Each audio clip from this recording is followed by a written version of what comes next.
students are going to school. That's extremely important.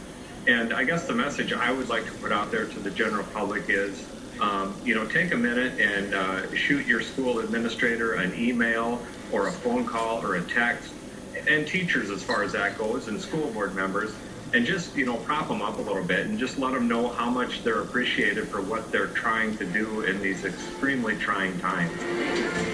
There are 149 public school districts across the state, and Holbeck says that they all have to do what's best for their schools and communities.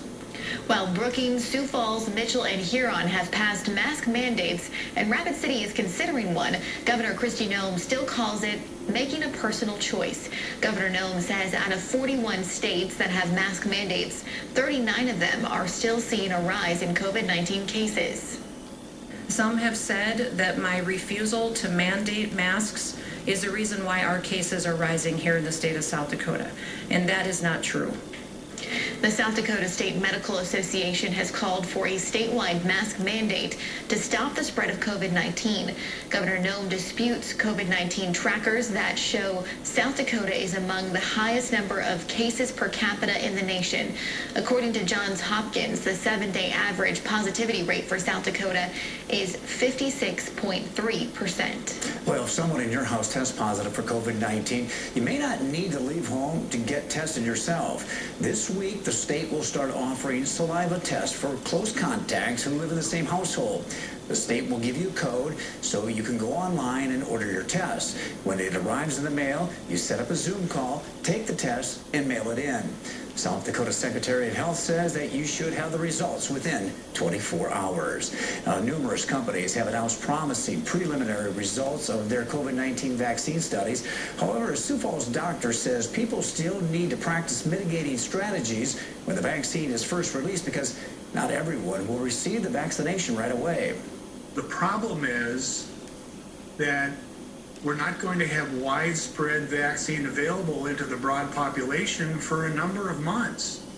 We may have some vaccine by the end of the year. To learn what other circumstances surround a COVID-19 vaccine, just head to thiskeloland.com original report.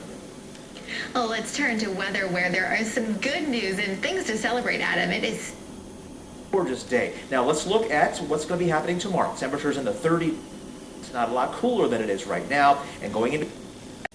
What if you had the chance to win a candy factory in real life? One South Dakota family might find it out. David Klein, the founder of Jelly Belly, is holding a real-life golden ticket scavenger hunt for a chance to win a candy factory. Once the clue came out on Saturday, it only took Sheila Brown and her family about 45 minutes to crack the code. And then they set their sights on Sisseton. Turns out they weren't alone when they got there. More than a dozen people were already searching.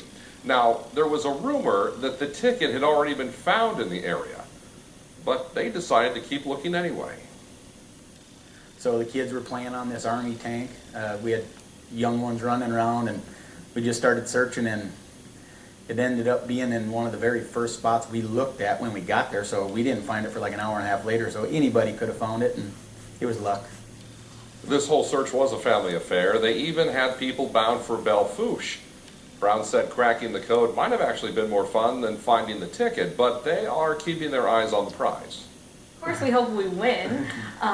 We'll just have to see, I guess, where the story takes us. I'm not sure about running a candy factory, but it'd be pretty awesome.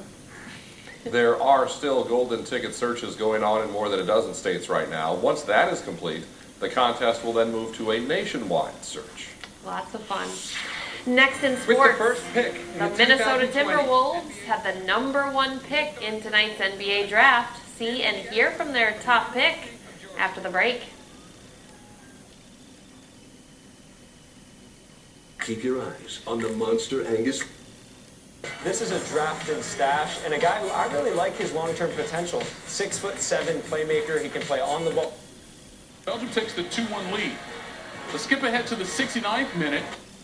Pedersen is having to make adjustments. This year I'm just going to open up to private groups, small groups, by appointment, and they're responsible for their own conduct, and certainly they're well aware that masks is a necessity.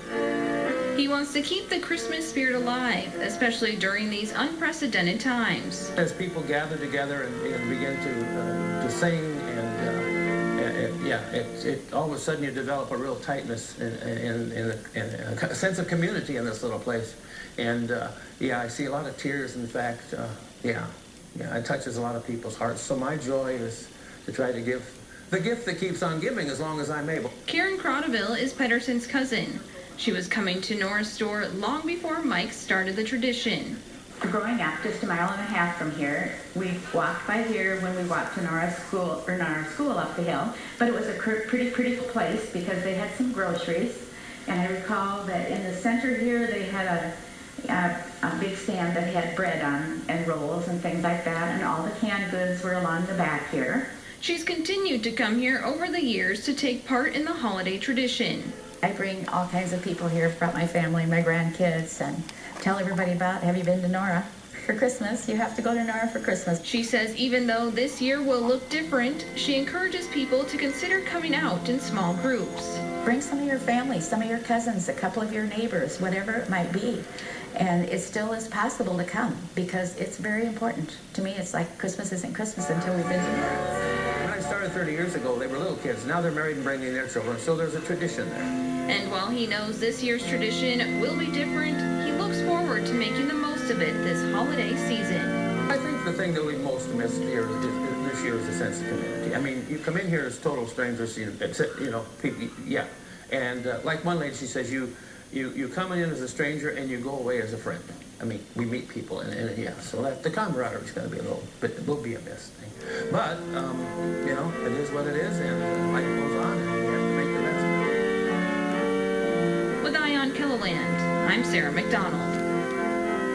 Pedersen says that on November 27th, there will be a one-night open house at Laurel Ridge Barn for singing. It is free and open to the public. Donations are accepted, and if you'd like to schedule reservations at Nora's store, we provided that information under this story on Keloland.com. The USD men's basketball team begins its NBA draft. The Minnesota Timberwolves select Anthony Edwards from the University of Georgia. Okay, that's not the guy who played Goose in Top Gun. The Wolves thinking they found their backcourt complement to D'Angelo Russell by drafting the Georgia shooting guard Edwards. In his only season, he was the SEC Freshman of the Year, who averaged 19 points per game for the Bulldogs. Some thought the Wolves would take LaMelo Ball, who ended up going number 3 to Charlotte. Timberwolves instead opting to go with the scoring and defensive specialist, who thinks he'll fit in perfectly with Towns and Russell. I got two superstars alongside of me, so I'm not really going to feel too much pressure. But I'm going to do what I always do, bring what I bring to the table, and just impact the game other ways. Like, they already can score the ball, so defensively I'm going to impact the game. Being the guard, the best guard rebounder on the team that I can possibly be. Minnesota was busy in the latter half of the first round as well. They had the number 17 overall pick, but flipped it to Oklahoma City in exchange for Ricky Rubio on the 25th and 28th pick. Now, Rubio was the Wolves' 5th overall pick in 2009 and spent his first 6 years in Minnesota. Since leaving, he's averaged about 13 points and 8 assists per game. Now, Minnesota sent that number 25 pick to New York in exchange for the 23rd pick. If we can pull up that graphic, which would be Argentinian guard Leandro Balmero. The 28th pick, they took Washington forward Jaden McDaniels. And with their only second-round pick, they stayed as close to home as possible with Gopher center Daniel Oturu. Now, closer to our home, the University of South Dakota men's basketball team is scheduled to open their season a week from today against Colorado at the Little Apple Classic in Manhattan, Kansas. And perhaps when the team's doing its introduction song, it should be the Who's Who Are You? That's because after graduating 5 key contributors, Stanley Amude and Ty Chisholm are the only seniors. Beyond that, other holdovers from last year saw little to no